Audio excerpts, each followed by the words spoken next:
Dans mon activité maintenant, aujourd'hui, via Coach Plus, moi, j'ai la chance d'être formateur de formateurs sur le pôle international de la FSS. Donc, je fais de la formation à l'étranger.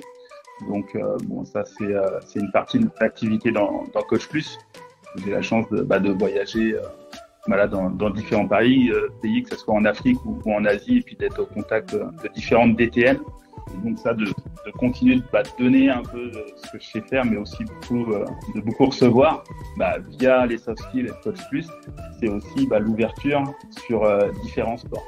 Parce que on a commencé dans le football, on a continué dans le rugby, et donc on s'est rapproché d'un très très gros club.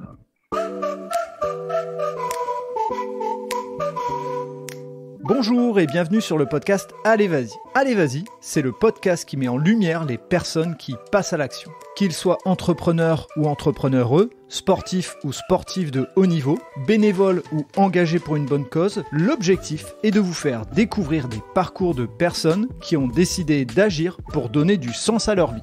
Pour cette deuxième saison, nous avons envie de tester une nouveauté. Et ce n'est pas sur ce podcast que nous allons nous empêcher d'agir. L'idée est de mettre en avant les sportifs et sportives en vue des JO de Paris 2024 qui approchent et pour montrer à quel point ils ou elles ont beaucoup à nous apprendre.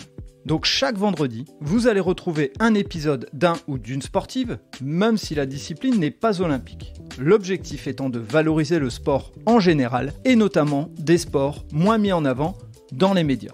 La nouveauté, c'est qu'un mercredi sur deux, vous allez retrouver les épisodes concernant des entrepreneurs et entrepreneureux, bénévoles ou des personnes engagées. Donc certaines semaines, ça ne sera pas un, mais 2 épisodes du podcast Allez Vas-y. En écoutant ces parcours particuliers ou ces actions positives, j'espère que vous serez inspirés et pourquoi pas, que cela vous donnera à vous aussi l'envie d'agir.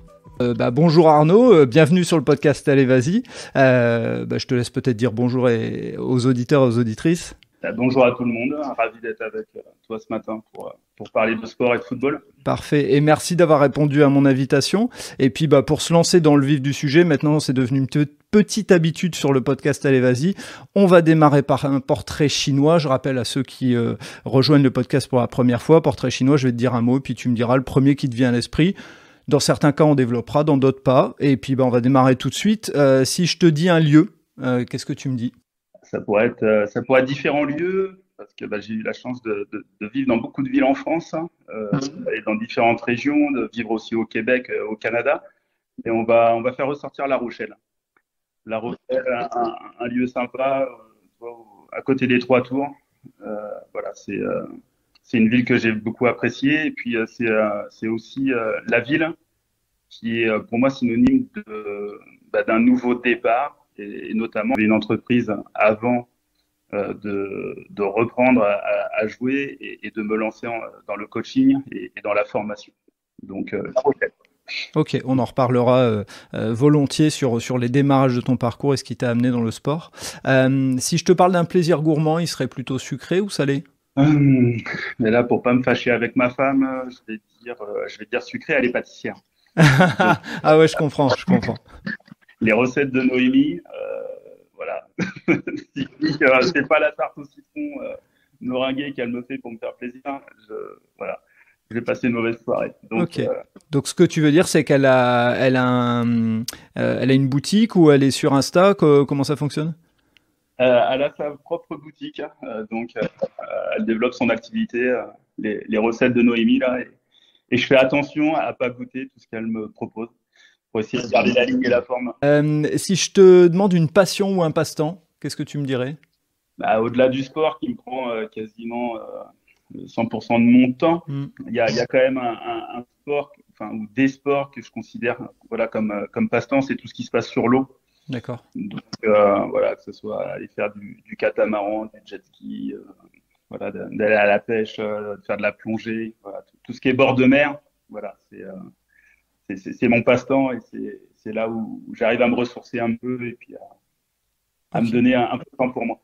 Et on reviendra dessus dans ton parcours, hein, parce que j'ai vu que tu avais des brevets et autres autour de ces sports nautiques, justement, et c'est intéressant pour moi d'avoir cette vision du sport dans sa globalité, pas seulement un seul sport, parce qu'il y a certaines personnes qui se passionnent pour un sport, mais le fait de ne pas aller voir autour les autres sports, des fois c'est un petit manque, donc tu nous en parleras volontiers.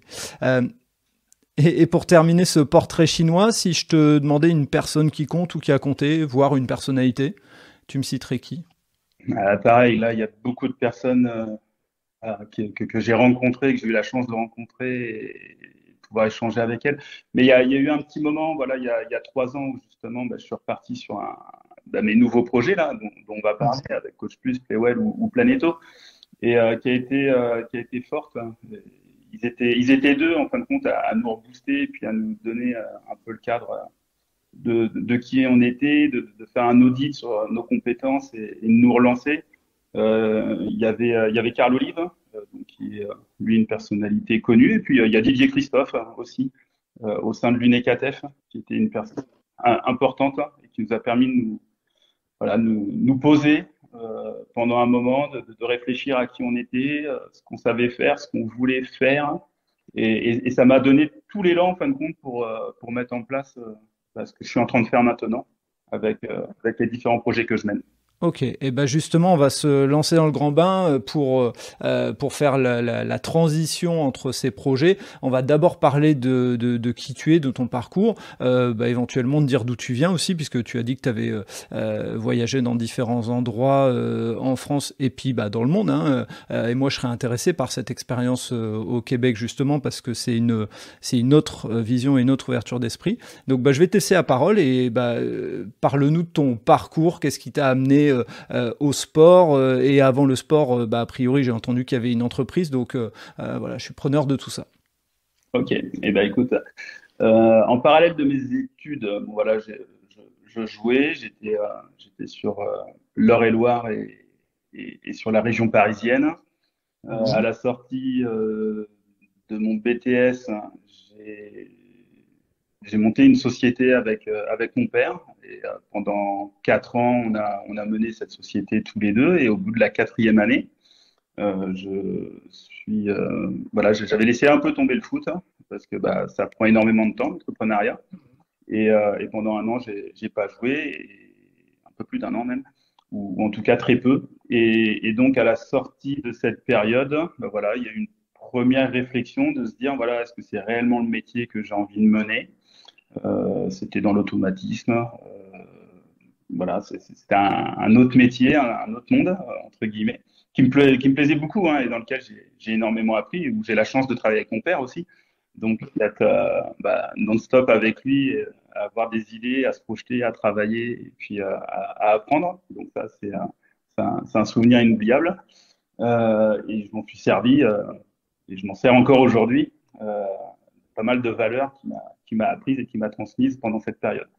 Mais à la suite de cette expérience sur Paris, je suis parti à La Rochelle, enfin d'abord sur Tours, euh, où je me suis mis à rejouer, et à la suite de ça, d'arriver très vite à La Rochelle, où là, j'ai eu la chance d'avoir une première proposition pour continuer de jouer, de commencer à encadrer.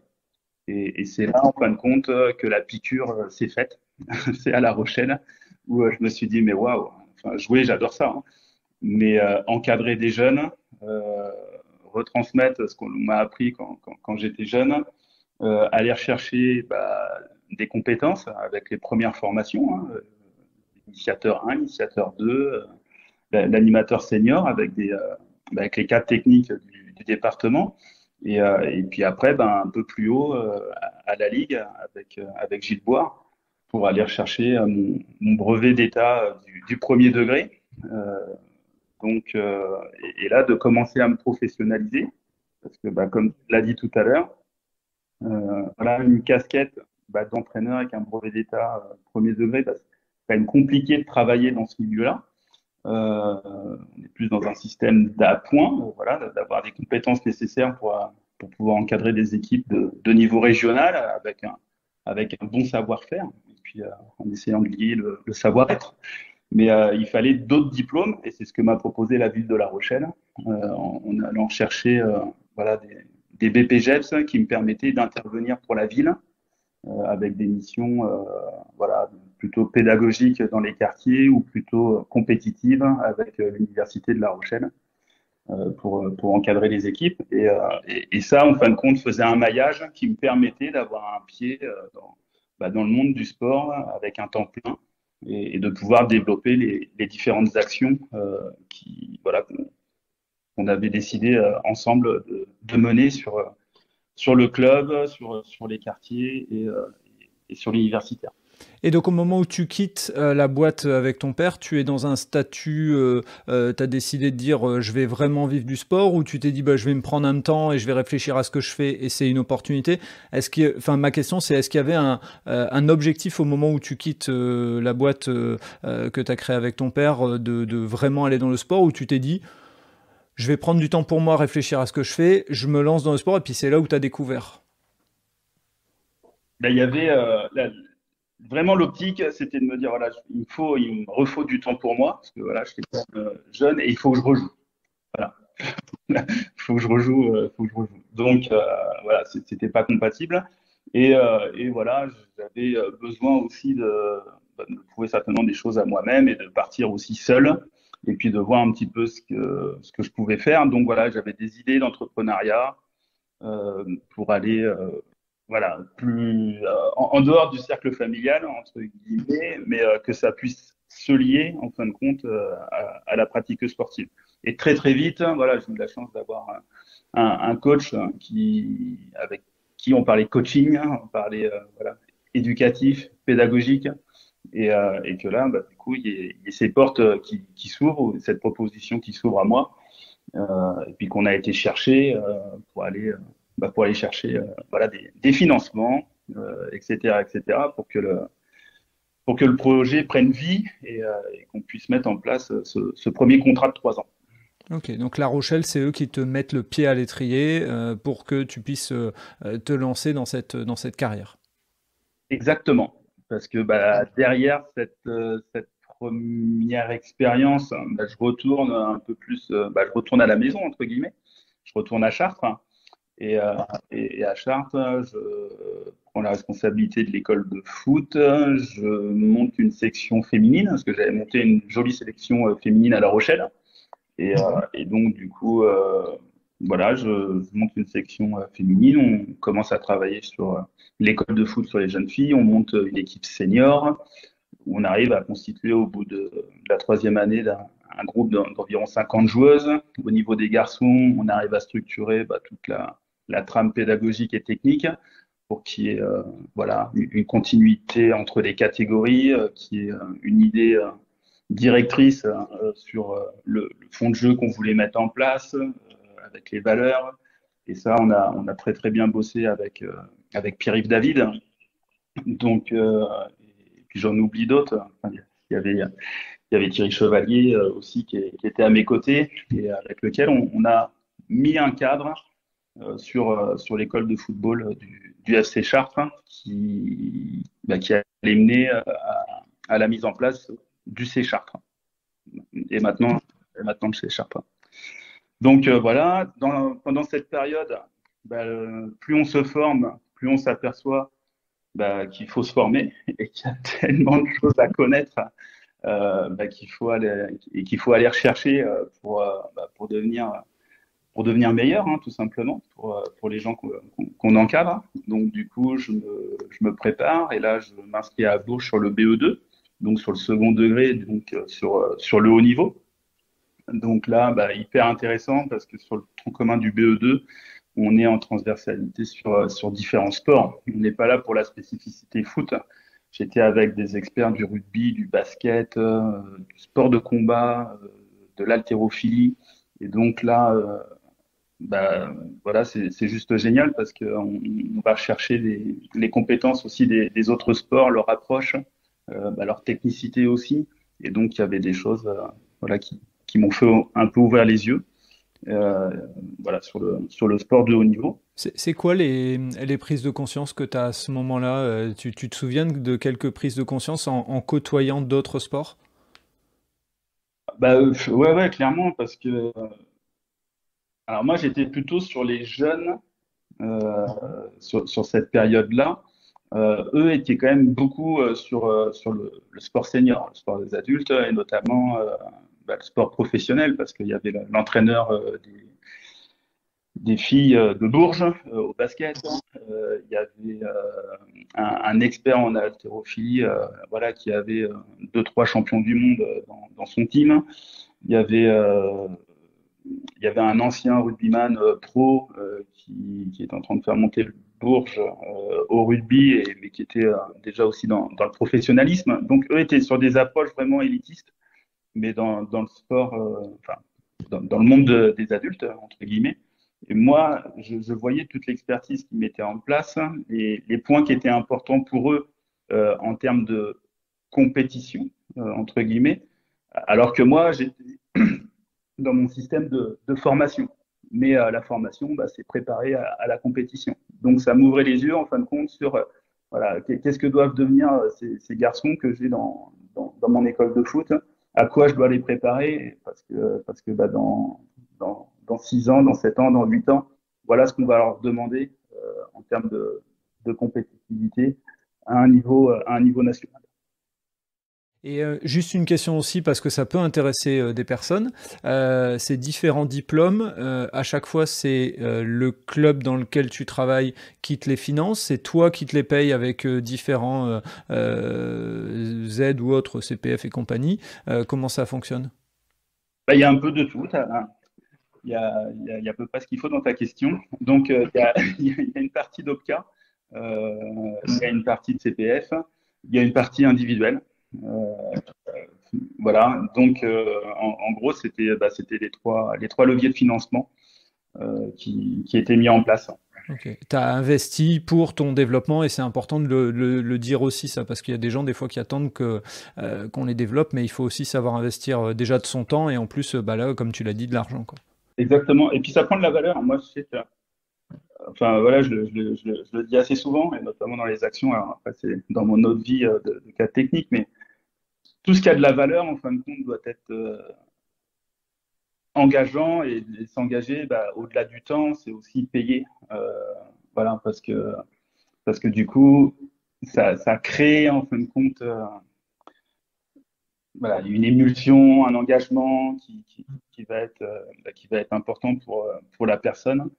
Donc ouais, le fait de se fixer des objectifs et puis en face de s'engager financièrement, bah, ça permet d'être encore plus réfléchi, d'avoir une réflexion qui a été bien mûrie, entre guillemets. C'est pas du coup de tête, tiens, je vais faire ci, je vais faire ça, et puis sans fil conducteur. Voilà, le temps de la réflexion et un engagement de temps et financier va être un des gages aussi de se dire que voilà, la personne va aller au bout et va s'engager totalement, en fin de compte, dans le temps pédagogique de la formation. Et ce B2ES que tu passes, il y a un examen de validation à la fin? Oui, oui, tout à fait, ouais. D'accord. Et ça s'est passé, ça se passe comment? C'est une forme de validation si tout au long de la formation tu es sérieux, ça se passe bien? C'est quoi comme, à peu près, hein, comme type d'examen? Il n'y a pas besoin de rentrer dans le détail, mais au moins savoir un peu à quoi peuvent s'attendre des personnes qui voudraient passer ce type de diplôme. Alors maintenant, le BE2 n'existe plus, hein, c'est une ancienne formule. Maintenant, on est sur la partie DES. Mais ouais, il y a de l'examen continu et puis à la fin, bah, il y a des examens réels euh, avec aussi un moment de présentation, en fin de compte, de dossier sur la performance. Donc voilà, moi par exemple, mes dossiers sur la performance, c'était comment développer le football féminin vers le haut niveau. Donc pour ça, bah, c'est là où je te dis qu'il y avait de l'investissement bah, toi, individuel, que ce soit en temps ou financier. Moi, j'allais quasiment un jour sur deux à Clairefontaine pour voir l'entraînement des filles de l'INF avec Félix Roujas, hein. Parce que bah, là, pour moi, c'était le top du top, hein. Et j'avais fait la demande, j'avais le droit, je me mettais dans un coin, je ne disais rien, je prenais mes notes et je regardais voilà, chaque analyse qu'elle faisait du jeu, chaque prise de parole qu'elle prenait pour voir quels étaient les critères de réalisation, comment elle mettait en place ses séances. Et donc voilà, ça m'a permis en fin de compte de constituer mon premier sujet de mémoire. Et puis le deuxième, vu que je travaillais au C# et que je mettais en place la section féminine et que c'était la première en Eure-et-Loir, j'étais aussi très lié au niveau du département pour voilà, faire un projet avec aussi le département. Et donc, du coup, j'avais fait mon deuxième mémoire sur comment accompagner l'émergence du football féminin au niveau du département. Voilà. Et donc, c'est ça qu'on présentait à des personnes pour voir si on était validé sur le BE2. Et une fois que tu obtiens ce diplôme, qu'est-ce que ça change dans ta carrière? Est-ce que ça crée un virage? Est-ce que tu continues à avancer dans ton club actuel et tu mets en place des choses? Qu'est-ce que ça t'a apporté, cette reconnaissance, ce titre, entre guillemets? Là, ça y est, on arrive vraiment sur le haut niveau.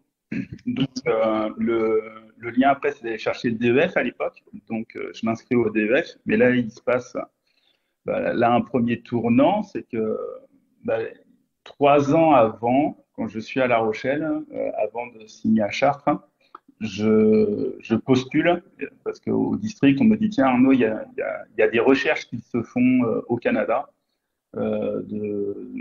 d'entraîneurs pour aller coacher là-bas. Et donc, du coup, j'avais postulé là-bas.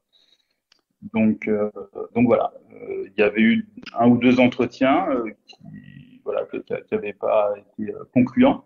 Et ça en est resté là. Je fais mes 3 ans à Chartres. Au bout de la 3e année à Chartres, donc du coup, on discute pour contractualiser 3 ans supplémentaires, sachant que voilà, on avait vraiment très très bien travaillé sur l'école de foot. On avait nos jeunes qui étaient à la porte du national.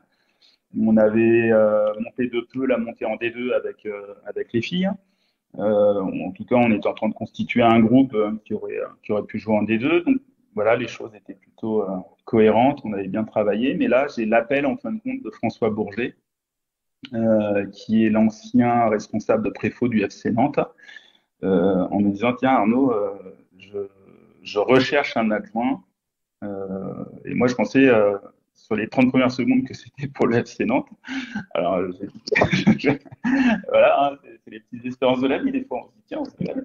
Donc, on avait échangé plusieurs fois parce que à Chartres, on avait la chance de pouvoir envoyer certains de nos garçons à l'étage supérieur. Hein. Et donc, on travaillait pas mal avec Nantes, avec Rennes, avec qui on était en partenariat, Le Havre, Auxerre. Donc, on avait ces connexions avec ces clubs-là.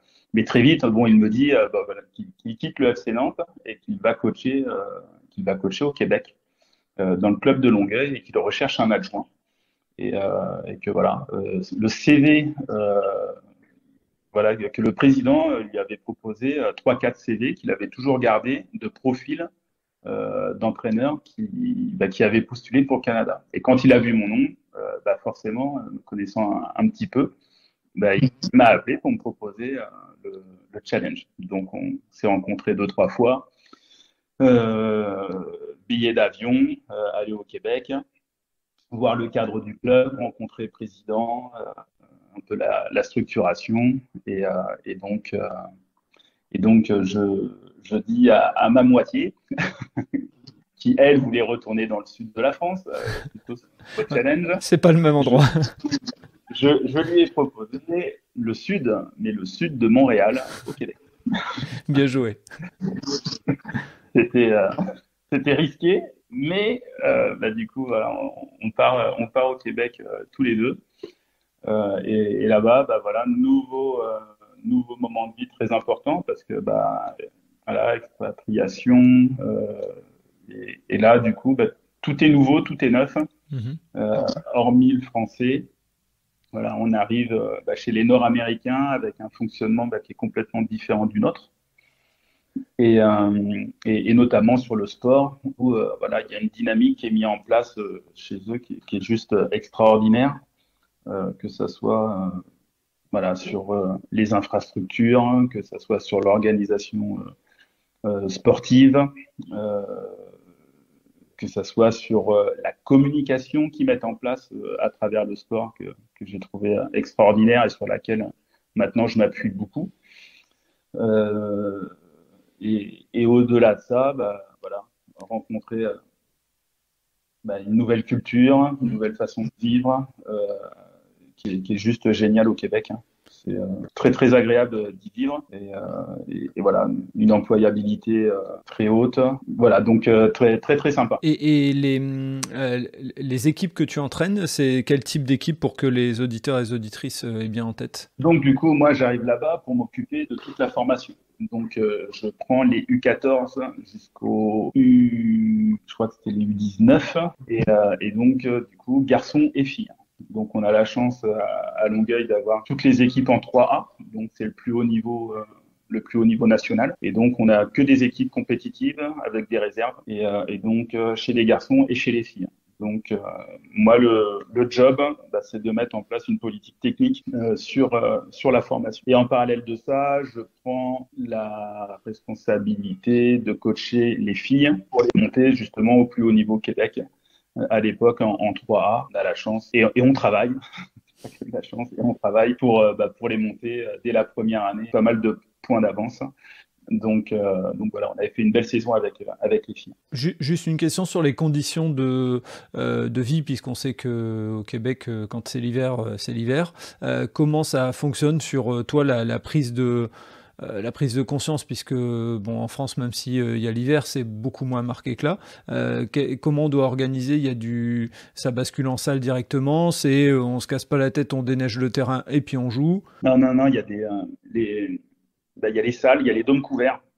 Donc à partir du moment où la neige tombe, ça serait juste énergivore au complet, hein, et puis ça serait de toute façon impraticable, hein, quand il fait moins 10, moins 20, les terrains sont tellement durs. Puis il y a 1 mètre de neige dessus, donc c'est juste pas concevable de s'amuser, je pense, avec le tractopelle à déneiger les terrains. Donc on arrive en salle, et donc c'est des dômes. Donc ils sont super bien organisés, c'est ce que je disais tout à l'heure, avec la possibilité de louer. Alors, c'est là où le soccer devient très cher, hein, parce qu'il faut louer des infrastructures là qui sont importantes, hein.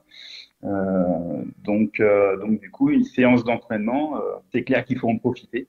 Il y a beaucoup d'argent à dépenser pour pouvoir entraîner les garçons, mais c'est ce qui est proposé en fin de compte au monde compétitif.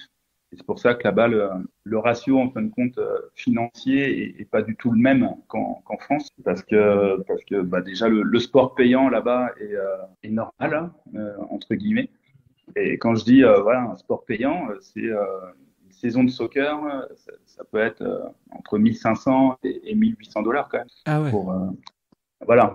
Donc, on est loin des 150 € de la licence en France avec le survêt, hein. Ok, ouais. Il y a un vrai investissement, entre guillemets, c'est si je fais du foot, j'y vais pas en plagiste, quoi. C'est un gros investissement.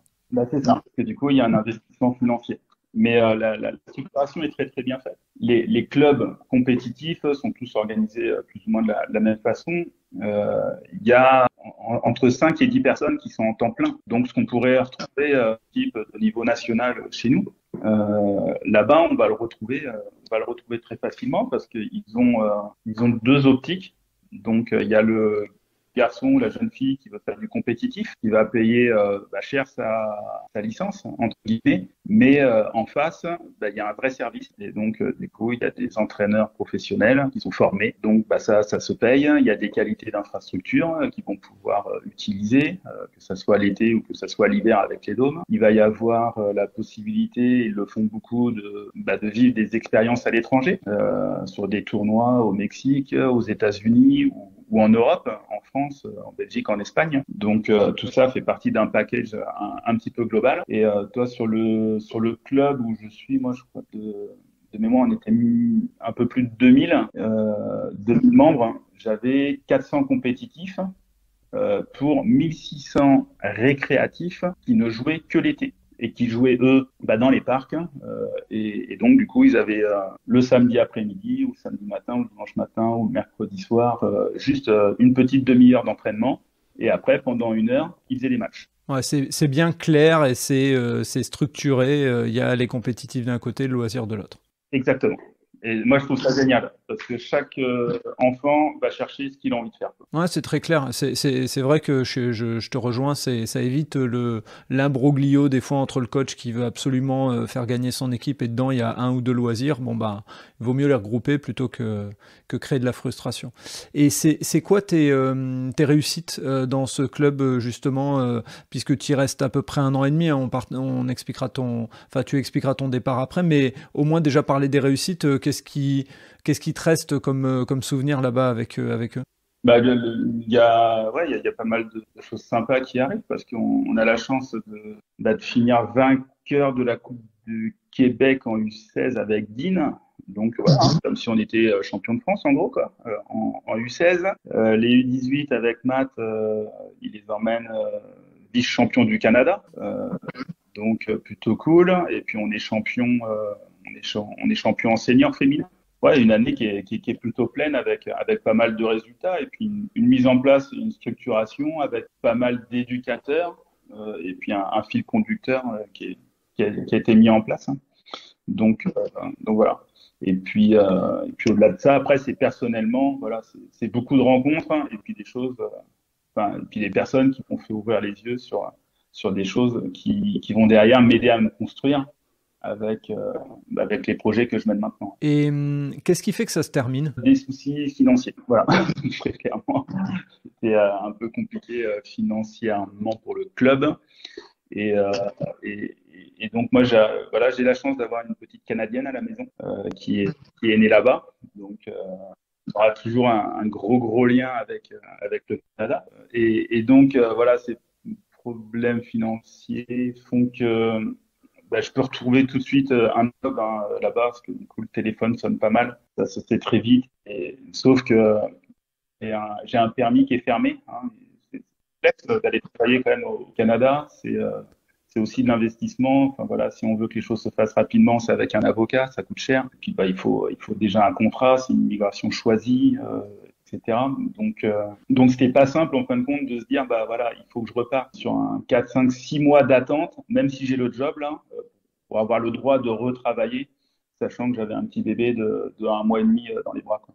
Donc du coup, je refais circuler mon CV en France et là il y a un poste qui s'ouvre à la fédération en Ariège et ma femme est ariégeoise. Donc voilà, c'était le moyen pour nous de se rapprocher de la famille avec un petit bébé. Donc voilà, tout ça a joué pour se dire bon, voilà, on a vécu une extraordinaire aventure parce que ma femme ne voulait pas repartir elle. Hein.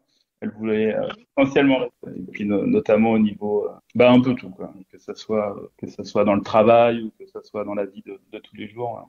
On a vraiment passé de bons moments et puis on a fait de superbes rencontres là-bas. Mais voilà, il y avait cette opportunité, pour moi, de rentrer à la fédération, d'enquiller sur un nouveau métier, parce que là, du coup, on n'était pas dans la même configuration que le sport, la compète, et d'être plus sur la formation et le développement. Donc du coup, voilà, on décide de revenir en France. Ok. Et quand tu reviens en France sur ce poste de conseiller technique en foot, est-ce que tu peux nous préciser, parce que ça pour moi c'est pas clair même à titre perso, mais ça peut l'être pour les gens. Il y a des conseillers techniques foot dans chaque région de France, dans chaque département de France. Comment c'est organisé? Il y a un conseiller départemental dans chaque département, de pôle, sur la formation, sur le parcours d'excellence sport, sur le football féminin, qui lui est régional. Et encore au-dessus, il y a un directeur technique régional. Et après, on remonte sur Clairefontaine. Et donc ton rôle là, à ce niveau-là, au niveau de l'Ariège, c'est de former des joueurs qui sont repérés dans l'ensemble du département. Il y a une équipe départementale, entre guillemets, enfin une sorte de sélection départementale. Comment ça se passe? Alors, il y a le premier projet, c'est le parcours d'excellence au sport. Donc, c'est le PES. Donc là, oui, c'est la détection, c'est d'aller voir des matchs, c'est de repérer les profils garçons et filles pour constituer des équipes départementales et de faire ressortir quelques profils pour faire les entrées au pôle espoir. Donc voilà, ça c'est une partie de l'activité. Le second, ça va être le développement des pratiques, hein. Donc de s'occuper du football à animation, du football à 11, du futsal, du foot féminin d'organiser la pratique sportive sur l'année. Le point très important, et c'est moi ce qui me plaît le plus, c'est la formation, et c'est pour ça que je suis rentré dans la fonction, c'est pour avoir cette idée de la formation, d'être formé là-dessus. Je faisais beaucoup de formations quand j'étais déjà à La Rochelle, quand j'étais à Chartres. J'ai eu la chance aussi de participer au Canada à quelques formations. Et c'est pour ça qu'en fin de compte, je rentre aussi à la Fédé. C'est parce que voilà, on m'a déjà fait quelques propositions de poste de conseiller technique avant de partir. Et que bon là, ça se répétait avec les circonstances. Hein, et donc du coup, de pouvoir enquiller. Mais c'est vraiment la formation des éducateurs. C'est de pouvoir former les éducateurs pour qu'ils puissent encadrer de la meilleure des façons les jeunes garçons, les jeunes filles dans les clubs, de structurer les clubs avec des projets pédagogiques qui soient cohérents pour que ça soit sur le sportif, que ça soit sur l'associatif. Voilà, c'est des choses qui sont importantes et qui sont très intéressantes à nous. Et ma question, tu es toujours conseiller technique aujourd'hui? Je le suis plus depuis 2 ans et demi. Ok, alors juste avant de continuer sur le parcours, moi ce que je voulais voir avec toi, c'est, puisque tu l'as été un certain nombre d'années, est-ce que tu as vu une évolution dans la manière de devoir accompagner les éducateurs, puisque on sait que petit à petit avec les réseaux sociaux, etc. et autres, tout ce qui va être notoriété, connaissance et autres, les gens ont commencé à miser beaucoup sur le football, et je suppose que les éducateurs ont dû aussi s'adapter à ça, à des parents qui venaient croyant que leur fils serait demain le futur Mbappé ou autre. Donc, est-ce que tu as vu une évolution à ça, et est-ce que la Fédé s'est adaptée, et toi, tu as dû adapter un petit peu ton mode de fonctionnement? Forcément, voilà, le sport sur le haut niveau est très bien organisé. Je pense que voilà, il y a beaucoup de clubs professionnels qui sont bien structurés, qui sont bienveillants et qui font bien attention au bien-être, on va dire, des jeunes qui recrutent, et en étant attentifs à leur entourage. Mais forcément, au-delà de ça, ouais, il y a quand même des nouveaux métiers qui se sont créés entre guillemets. Avec des personnes qui sont pas forcément des fois dans l'optique, même s'ils le disent, de privilégier en fin de compte le joueur, son épanouissement, et que derrière ça, il y a quand même surtout du financier qui est visé, et que ça rend pas toujours forcément service aux jeunes et à la famille qui signent avec ces personnes-là. Donc voilà, il faut être attentif à ça. Je pense qu'il y a des sujets de cadrage qui sont importants, que ce soit à la fédération, que ce soit dans les clubs, et que les parents doivent bien se renseigner pour pour faire confiance à la bonne personne qui aura été formée, qui est reconnue dans le milieu, etc. Faut être vigilant. Après, ton autre question, c'était les parents qui voient l'enfant comme le futur Mbappé. C'est normal, entre guillemets, c'est normal qui pousse. Après, justement, c'est les premiers entretiens qu'on a avec eux dans lesquels il faut mettre ces notions de cadrage pour leur expliquer comment ça fonctionne. Voilà, les choses soient un peu plus normées, et puis leur mettre un peu le sujet de l'attention que des joueurs, il y en a énormément. Beaucoup plus qu'ils le pensent, que voilà, dans le microcosme dans lequel ils sont, ok, ça fait partie des meilleurs joueurs, mais dès qu'on monte sur la marche dessus, il y en a 50 comme lui. Et c'est important de ne pas démotiver, mais il faut aussi remettre les pieds sur terre. Exact. Ok. Et donc dans ce parcours, si je me trompe pas, et tu diras, tu t'hésites pas à me dire si je me trompe, mais au moment où tu arrives à la Fédé, tu crées aussi en même temps une société, Coach Plus Skill Sport, s'est créé à ce moment-là pratiquement? Ouais, un petit peu. Parce que du coup, on avait déjà créé quelque chose au Canada, et puis après, on le recrée ici.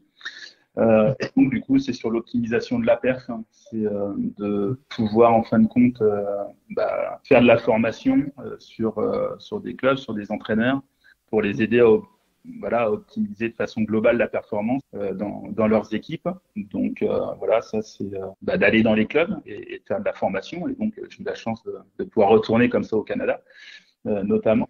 Et aussi, un autre pendant, c'est de leur dire, bah voilà, venez en France pour pouvoir vivre des expériences pendant 10 à 15 jours, de pouvoir jouer contre des équipes européennes, de pouvoir vivre des entraînements avec des coachs français, de pouvoir échanger avec eux, et puis voilà, de croiser un peu les informations entre ce que vous faites, ce que nous on fait, et puis d'essayer pour eux, de trouver la meilleure formule pour accompagner leurs jeunes. Donc c'était ça un petit peu la vision de Coach Plus, entre guillemets. Maintenant, on se spécialise beaucoup sur les aspects mentaux. D'accord. Et je vois qui est indiqué que et c'est ce qui m'a interrogé, ce qui m'a fait venir vers toi par rapport au podcast Allez Vas-y, c'est que je vois que tu parles de soft skills pour les joueurs, pour les coachs et pour les arbitres aussi. Et je trouve ça hyper intéressant de s'intéresser à ça. Je ne sais pas si c'est quelque chose que tu as développé ou quelque chose que tu laisses à dispo, mais tu n'as pas de demande. Est-ce que tu peux m'en parler un tout petit peu? Parce que souvent... l'arbitrage est plutôt vu comme quelque chose de négatif, alors que moi personnellement j'ai été embauché dans mon premier poste parce que j'avais été arbitre de basket et qu'on m'a dit on sait que tu sais prendre des décisions, et on m'a posé des questions là-dessus. Donc je pense qu'il y a un intérêt derrière, mais dis-moi ce que toi tu y entends derrière ça.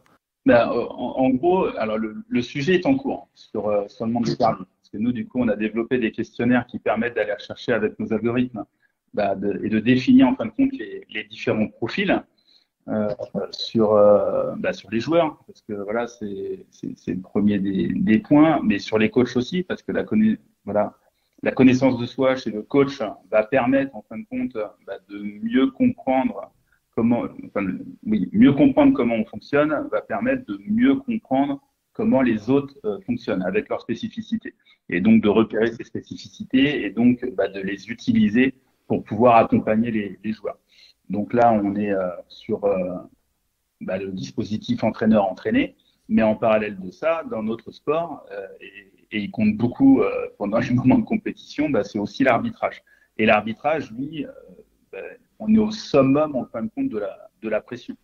Parce que autant le joueur, lui, se doit de jouer le mieux possible, le coach d'entraîner le mieux possible et d'être le plus performant possible dans son moment de compétition pour aider son équipe.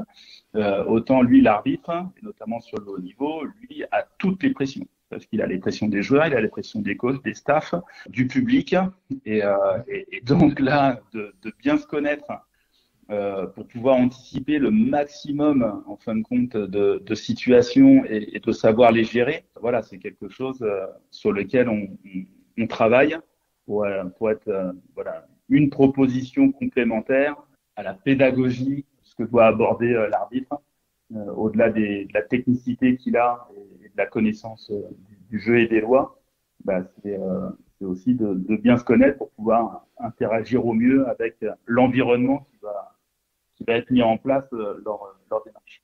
Alors dis-moi si je me trompe, mais j'ai été faire le curieux sur ton site, et donc ce que vous proposez en plus de ce que tu viens d'expliquer, mais je précise ce que tu as expliqué sur les questionnaires, c'est je suis joueur, ou je suis un club, ou je suis entraîneur, je réponds à un certain nombre de questions, je fais des tests et autres, et je reçois, tu me valides, une fois que j'ai validé la prestation et que j'ai payé pour avoir ça, je reçois un tableau dans lequel j'ai mes différentes compétences, et ce qui permet demain au coach de savoir que son joueur il va être plus émotif et il va moins bien répondre à la pression, mais il va mieux être stable dans un environnement plutôt, et ainsi de suite. C'est comme ça que ça marche, c'est ça? C'est exactement comme ça, et tu vas bien travailler avec moi.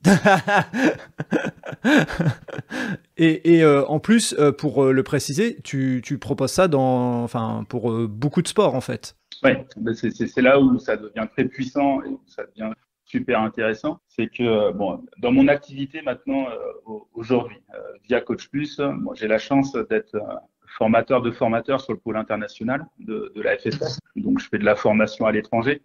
Donc, ça, c'est une partie de mon activité dans Coach Plus.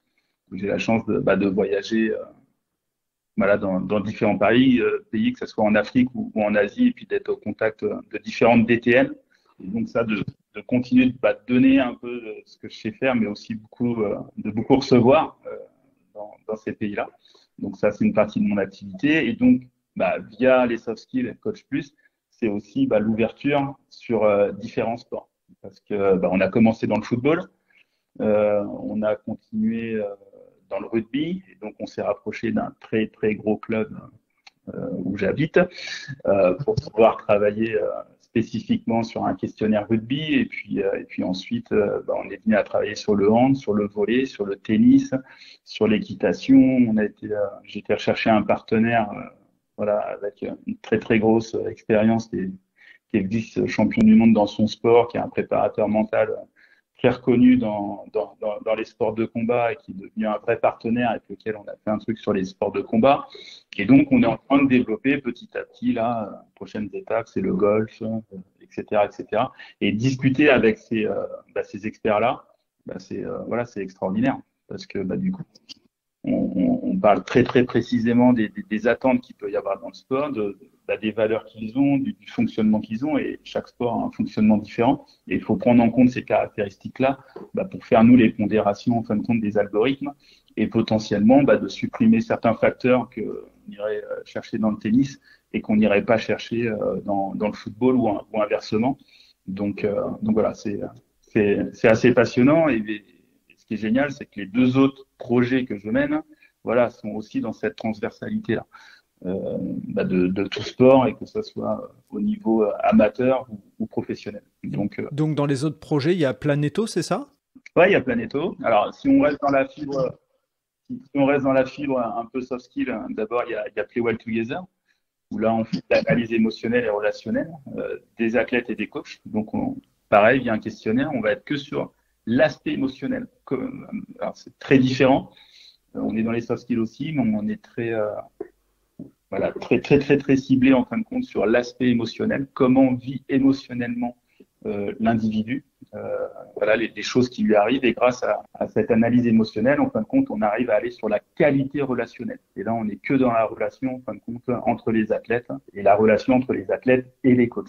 Et on sait que on peut faire gagner énormément de temps à des coachs sur la compréhension, en fin de compte, de leurs joueurs pour établir en fin de compte une complémentarité entre guillemets, ou en tout cas une compréhension du fonctionnement émotionnel de l'autre, qui leur permet d'établir des groupes, on va dire, plus sains, entre guillemets. Et ça s'adresse plus au haut niveau, c'est ça, cette partie-là? Ouais, là, on est vraiment plus sur le haut niveau, très clairement. Et ensuite, le dernier bébé, c'est Planeto. On est concepteur d'un produit très simple, qui s'appelle donc le Planeto, et qu'on est en train qu'on a lancé, qui a été lancé dans le monde du tennis, qu'on a repris, qu'on a modifié pour qu'il soit applicable au monde du football. Donc là, on le lance dans le football, on le relance dans quelques mois au niveau du tennis, et puis on est déjà en test avec des clubs de rugby, de hand, de volley, pour voir quelle utilité il pourrait y avoir à utiliser ce produit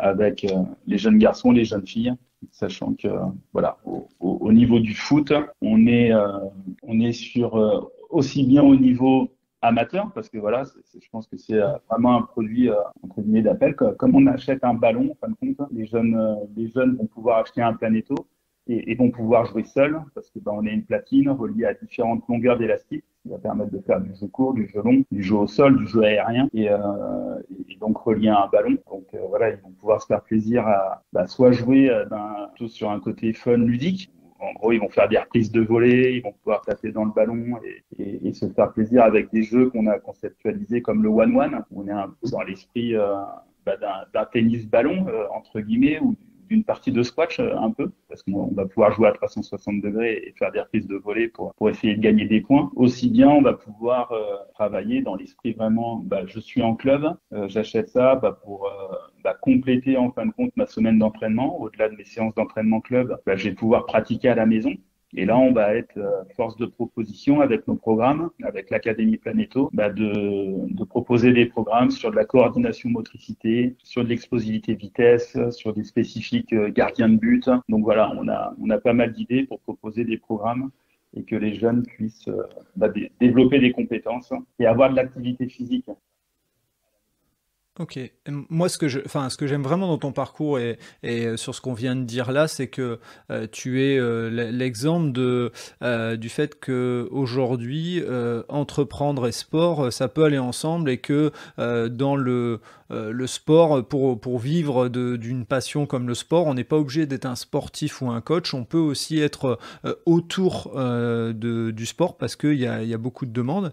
Et donc, ma question là qui arrive, ce serait quand tu prends le recul de ton parcours où tu démarres après tes études à créer une entreprise avec ton père et aujourd'hui, après tout un parcours dans le sport qui continue, qui s'est pas arrêté, tu continues à créer et on sent l'entrepreneur en toi. Qu'est-ce que tu te dis quand tu regardes ce parcours avec de la hauteur? Je peux pas me permettre encore de prendre de la hauteur.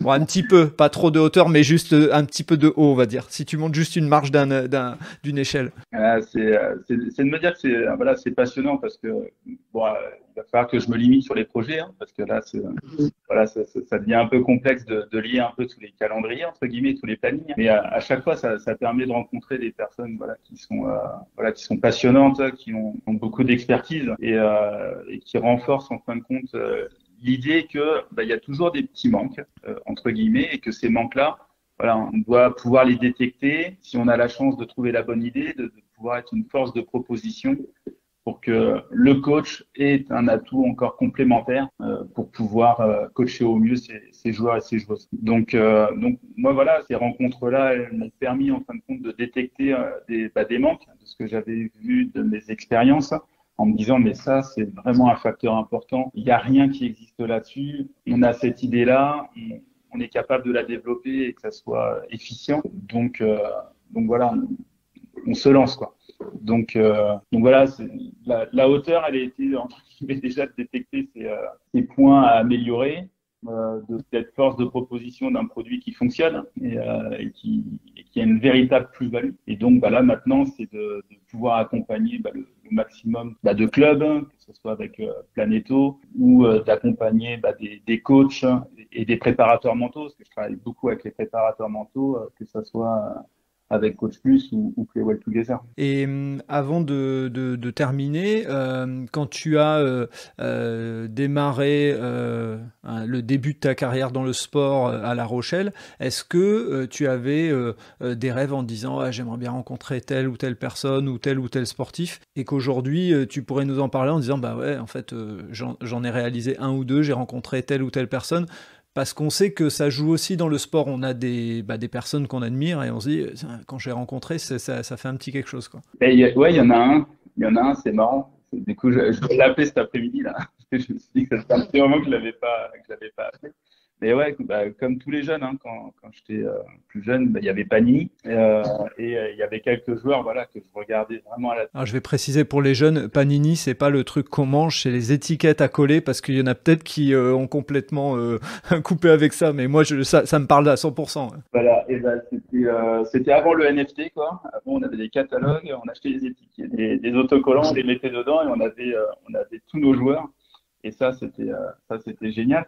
Et donc, il y en avait un vraiment que j'aimais bien, c'était Gérald de Passy. Et que ça soit en équipe de France, quand il est avec les espoirs, quand il signe après dans les différents clubs qu'il a fait. Enfin voilà, c'était un joueur que j'aimais bien, un super numéro 10.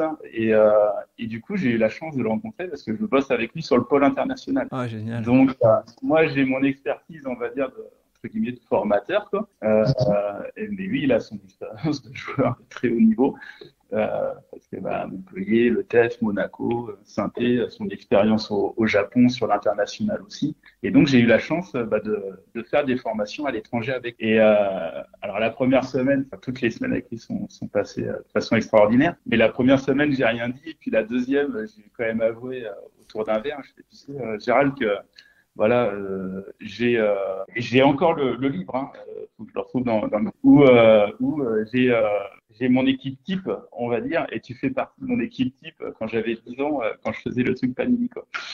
que ça l'a fait marrer. Et on avait passé une bonne soirée. Ok. Et je me permets aussi, parce que ça parlera certainement aux plus jeunes, mais j'ai vu sur LinkedIn en préparant un petit peu cet échange que tu avais eu la chance de te retrouver au jubilé de Mathieu Bodmer, donc ça parlera peut-être pas aux plus jeunes, mais où je t'ai vu en photo avec Kanté et puis d'autres, donc tu as cette chance aussi d'aller côtoyer le très très haut niveau a priori. Ouais, petit à petit, que ce soit dans le foot ou dans le rugby, là, à connecter pas mal, des sportifs de très haut niveau. N'Golo, c'était très sympa, parce que N'Golo, je lui parle 5 minutes, là, et je lui explique un peu ce que je fais sur les aspects mentaux. Il était extraordinaire.